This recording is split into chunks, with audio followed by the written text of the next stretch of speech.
Welcome back to लर्नरविट्स। तो आज की इस वीडियो में हम जानने वाले हैं हमारी नॉर्मलाइजेशन की नॉर्मल फॉर्म 4 यानी कि बॉयज कोड नॉर्मल फॉर्म।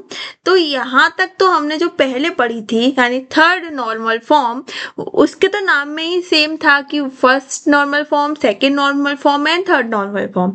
लेकिन जो हमारी फोर्थ नॉर्मल फॉर्म है उसका नाम यहाँ पर फोर्थ नॉर्मल फॉर्म नहीं है, यहाँ पर उसका नाम बदल के हो जाता है बॉयज कोड नॉर्मल फॉर्म। अच्छा, तो इसका नाम बॉयज कोड नॉर्मल फॉर्म क्यों हुआ? क्योंकि बॉयज कोड अच्छा, तो मैंने यहाँ पे कुछ एडिशनल नॉलेज डाल दी है। ये रेड बॉक्स आपको जो दिख रहा है ना, उसमें मैंने कुछ एडिशनल नॉलेज डाली है जिसमें कि उसके नाम, क्योंकि BCNF का नाम कैसे आया ये भी तो हमें पता होना जरूरी है ना। तो BCNF का नाम यानी बॉयज कोड नॉर्मल फॉर्म का नाम दो लोगों के नाम से मिलकर बना है। दो लोग कौन थे?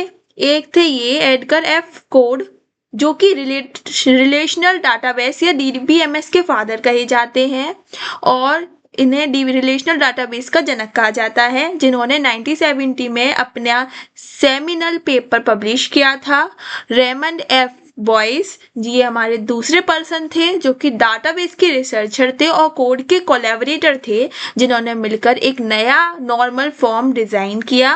और 1971 में इसे एन हेथ ने पहली बार इस कॉन्सेप्ट को डिस्क्राइब किया था, और कभी कभी इसे हेथ नॉर्मल फॉर्म भी कहा गया। 1974 में बॉयज कोड और कोड ने इसे फॉर्मलाइज किया और तब से इसका नाम बॉयज कोड नॉर्मल फॉर्म पड़ा। तो वैसे इस पूरी बॉयज कोड नॉर्मल फॉर्म के पूरे इतिहास में 3 लोग आए थे, लेकिन जो 2 पर्सन थे, एक एडगर एफ कोड और रेमंड एफ बॉयस, इन दोनों के नाम से मिलकर बॉयज कोड नॉर्मल फॉर्म बना, जो कि नॉर्मलाइजेशन के नॉर्मल फॉर्म्स की फोर्थ है। अब इसकी जरूरत क्यों पड़ी? क्योंकि जो थर्ड नॉर्मल फॉर्म था, जो कि हमने लास्ट वीडियो में डिस्कस किया था, ठीक है, तो अगर आपने नहीं देखा है तो आप देख सकते हैं, और थर्ड नॉर्मल फॉर्म था, उसमें कुछ लिमिटेशंस इन लोगों ने देखी कि अरे इसमें तो कुछ ना कुछ लिमिटेशंस हैं, कुछ ना कुछ इसमें प्रॉब्लम है जो कि ये ओवरकम नहीं कर पा रही है।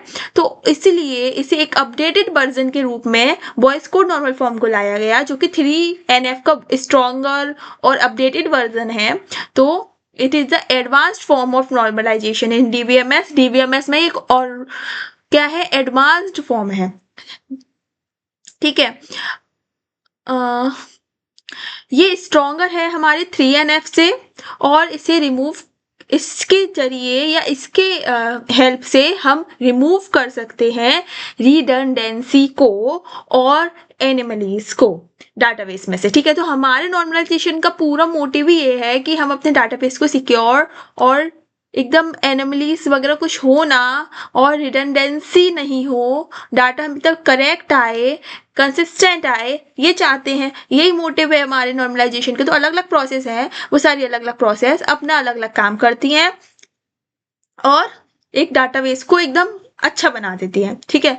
तो जो बॉयज कोड नॉर्मल फॉर्म है ये भी यही करेगा, और लेकिन ये एडवांस वर्जन है तो ये और ज्यादा अच्छे से करेगा, ठीक है। अब एक टेबल है, अ table is in BCNF if.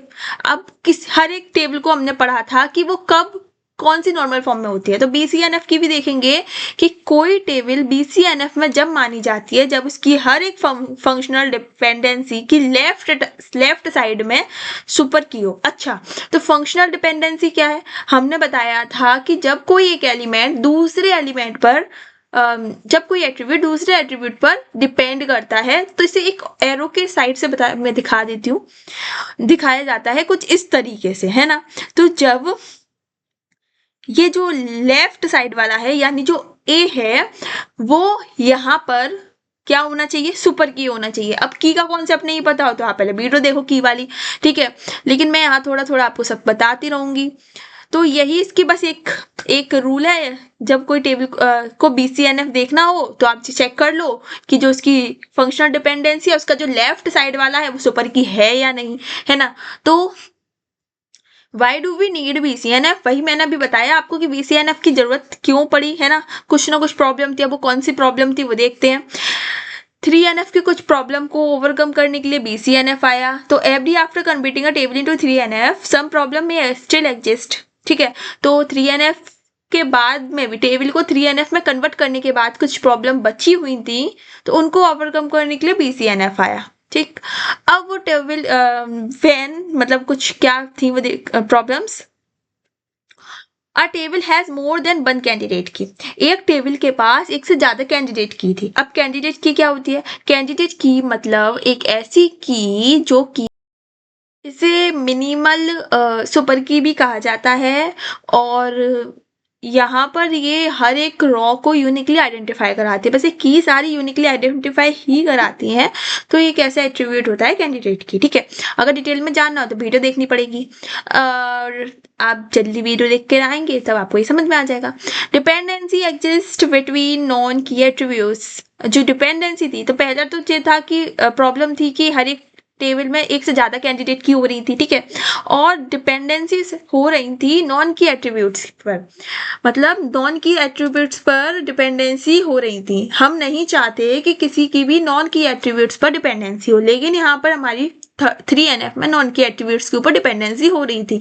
तो इन सभी दोनों प्रॉब्लम को क्या करने के लिए, ओवरकम करने के लिए BCNF लाया गया। अब टर्म्स तो आपको पता होगा, फंक्शनल डिपेंडेंसी, जब एक एलिमेंट यानी जो B है वो A पर डिपेंड कर रहा है, क्योंकि अगर हमें B जानना है तो हम A की हेल्प से जान सकते हैं। स्टूडेंट नेम जाना है तो रोल नंबर की हेल्प से जान सकते हैं। तो ये ठीक है, मैं आपको आज शॉर्ट बता रही हूँ एकदम, क्योंकि आप पहले पढ़ चुके हो। कैंडिडेट की a minimal set of attributes that can uniquely identify a record. बहुत कम सेट ऑफ एट्रीब्यूट्स होते हैं जो कि किसी रिकॉर्ड को आइडेंटिफाई करें, मतलब कम से कम एट्रीब्यूट्स में हम किसी रिकॉर्ड को आइडेंटिफाई कर सकें, और एक टेबल में केवल एक कैंडिडेट की होनी चाहिए। ठीक है, BCNF में। सुपर की क्या होगी? सुपर की मतलब एक set of attribute that can identify record candidate की से ज्यादा, मतलब सुपर की क्या है, और ज्यादा फीचर्स होंगे, कैंडिडेट की से ज्यादा फीचर्स होंगे, और उन फीचर्स के जरिए किसी भी रिकॉर्ड को आइडेंटिफाई कर सकते हैं। ठीक है, डेफिनेशन की बात क्या होगी? BCNF ए रिलेशन होता है जिसे हम बॉयज कॉड नॉर्मल फॉर्म कहते हैं। If for every functional dependency x and by x is a super की। बस यही है कि BCNF में एक फंक्शनल डिपेंडेंसी, हर एक फंक्शनल डिपेंडेंसी में जो एक्स और वाई होंगे उसमें जो लेफ्ट साइड वाला होगा, कौन सा लेफ्ट साइड वाला होगा, वो हमेशा सुपर की होना चाहिए। बहुत इजी, बल्कि अपन ने जितना पढ़े थे ना, सब में से सबसे इजी तो यही लग रहा है, क्योंकि जो एक्स पार्ट है, बस जो देख लो कि जो एक्स वाला साइड है वो सुपर की है या नहीं। कंडीशन फॉर BCNF की जो फंक्शनल डिपेंडेंसी है उसमें जो एक्स पार्ट है वो सुपर की होना चाहिए, और एक कैंडिडेट की हो या फिर एक सुपर की हो। ठीक है, if X is not a super key, अगर एक्स सुपर की नहीं हो, then the table is not in BCNF। तो समझ लो कि टेबल BCNF है ही नहीं। रियल लाइफ एग्जांपल देखेंगे, जिसमें कि अगर एक हमारे पास कॉलेज का कोर्स का टेबल है जिसमें स्टूडेंट है, कोर्स है, टीचर हैं, सारे के सारे सभी के नेम लिखे हैं। ओके, सो अगर स्टेप 1 देखें, फाइंड फंक्शनल डिपेंडेंसी, किसकी डिपेंडेंसी किस पर है, तो टीचर की डिपेंडेंसी कोर्स और स्टूडेंट दोनों पर है, क्योंकि हम टीचर को पता कर सकते हैं स्टूडेंट के नेम से भी कि किस स्टूडेंट की उसमें किस टीचर का नाम लिखा है, और कौन से कोर्स को कौन से टीचर पढ़ा रहे हैं। ठीक है, और टीचर को हम कोर्स को भी हम टीचर की हेल्प से पता कर सकते हैं कि कौन से टीचर किस कोर्स को पढ़ा रहे हैं, या कौन सा कोर्स किस टीचर के द्वारा पढ़ाया जा रहा है, या ऐसे करके हम पता कर सकते हैं। तो हमें पता चल गई फंक्शनल डिपेंडेंसी किसकी किस पर है, तो हमने कुछ इस तरीके से ये बना लिया। ओके, फाइंड कैंडिडेट की। अब कैंडिडेट की फाइंड करेंगे, कौन सी जो मिनिमल की है, मतलब कौन सी जो मिनिमल एट्रीब्यूट्स हैं जिनके जरिए हम पता कर सकते हैं, आइडेंटिफाई कर सकते हैं रिकॉर्ड को। ठीक है, तो कौन से हमारे जैसे स्टूडेंट है और कोर्स है, तो इन्हें हम कैंडिडेट की बना लिया, क्योंकि जो स्टूडेंट और कोर्स दोनों की हेल्प से हम टीचर को पता कर सकते हैं। ठीक, फाइंड कैंडिडेट की पता चल गई। अब जो थर्ड स्टेप है, चेक करेंगे कि BCNF की कंडीशन फुलफिल हो रही है क्या, यानी फंक्शनल डिपेंडेंसी की जो लेफ्ट साइड है वो सुपर की है या नहीं। तो left side is the candidate की, अगर कैंडिडेट की भी है तो अभी ठीक है, क्योंकि कैंडिडेट की इज द मिनिमल सुपर की है, तो सुपर की लेकिन उसमें कुछ कम एट्रीब्यूट्स हैं। ठीक है, तो अभी हमारी फुलफिल हो रही है कंडीशंस। अब फंक्शनल डिपेंडेंसी 2 जो टीचर और कोर्स वाली थी, उसमें देखो कि कोर्स है तो उसके लेफ्ट साइड में जो टीचर है वो क्या सुपर की है या कैंडिडेट की है? तो जो टीचर है वो तो कोई कैंडिडेट की नहीं है। Teacher is not in BCNF। तो जो टीचर जो ये टेबल है वो कैंडिडेट की में सॉरी BCNF में नहीं है। जो ये टेबल है वो BCNF में नहीं है। ठीक, अब इसे कैसे सही करेंगे? Problem in this table. अब इस टेबल में क्या प्रॉब्लम्स है? Insertion anomaly, can not add a new teacher unless a student enrolls. जब तक हम नए टीचर को एंटर नहीं कर सकते इस टेबल में, जब तक कोई नया स्टूडेंट नहीं आए। तो टीचर है ना पूरी तरीके से स्टूडेंट पे डिपेंड हो चुका है। अपडेट एनोमली, अपडेट में भी प्रॉब्लम आएगी। If Ravi teachers DBMS updating course name is many rows is unneeded. अब आप देख सकते हैं जहाँ पर ये टीचर है रवि, वो यहाँ पर पढ़ा रहे हैं DBMS। ठीक है, तो अगर हमें कोई और कोर्स अगर हमें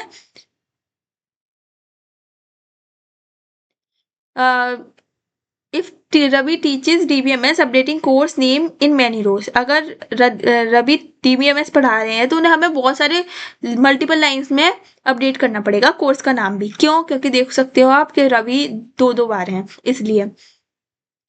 और अब हम नेक्स्ट देखेंगे, कहाँ थे भैया, खो गए, ये रहे। Deletion anomaly, if all students leave DBMS, सारे स्टूडेंट लीव कर देंगे DBMS को तो टीचर भी हमारे खो जाएंगे, टीचर इन्फॉर्मेशन भी लॉस्ट हो जाएगी। तो इस तरीके से, क्योंकि ये टीचर स्टूडेंट के ऊपर पूरी तरीके से डिपेंड हो गए हैं। तो कन्वर्टिंग करेंगे इस टेबल को BCNF में, कैसे करेंगे देखते हैं। डिकम्पोज करेंगे इस टेबल को भी, एक टीचर कोर्स की टेबल बनाएंगे, एक स्टूडेंट कोर्स की टेबल बनाएंगे, टीचर को रख देंगे, कोर्स को रख देंगे। तो इस तरीके से हमारा डिकम्पोज हो जाएगा। नेक्स्ट बात करेंगे स्टूडेंट कोर्स की, स्टूडेंट को रख देंगे, कोर्स को रख देंगे। तो अब देख सकते हैं आप कि हम कोर्स को टीचर से फाइंड कर सकते हैं, कोर्स को स्टूडेंट से फाइंड कर सकते हैं। तो यहाँ पर है ना क्या डिपेंडेंसी थोड़ी कम हो गई है, क्योंकि टीचर पहले स्टूडेंट पे डिपेंड कर रहे थे, लेकिन अब यहाँ टीचर स्टूडेंट पे डिपेंड नहीं करेंगे। ओके, सो चेक कर सकते हैं फिर से कि ये टेबल BCNF में है या नहीं। टेबल 1 को देखो, टीचर कोर्स वाली को, टीचर इज अ कैंडिडेट की, टीचर एक कैंडिडेट की है, क्योंकि टीचर की हेल्प से हम कोर्स को भी आइडेंटिफाई कर सकते हैं। तो ये BCNF में है। टेबल 2 स्टूडेंट कोर्स की, जिसमें कोई भी नॉन की एट्रीब्यूट नहीं है, तो इसलिए ये भी BCNF में है। Final result database is now in DBMS। ये रहा डिफरेंस 3NF और BCNF के। और फिर ये उसका एक और एग्जाम्पल, फिर उसके बाद ये advantage, remove redundancy, update, insert lead anomalies, avoid data consistency, birthier, better database design, disadvantage, more tables, joins, increases। बहुत सारी टेबल को जब मिलाएंगे तो थोड़ा इंक्रीज हो जाएगा joins। स्लाइटली कॉम्प्लेक्स डिजाइन, थोड़ा कॉम्प्लेक्स डिजाइन है। तो आई होप आपको समझ में आया होगा। Thank you for watching learner weights, keep watching, stay tuned, bye.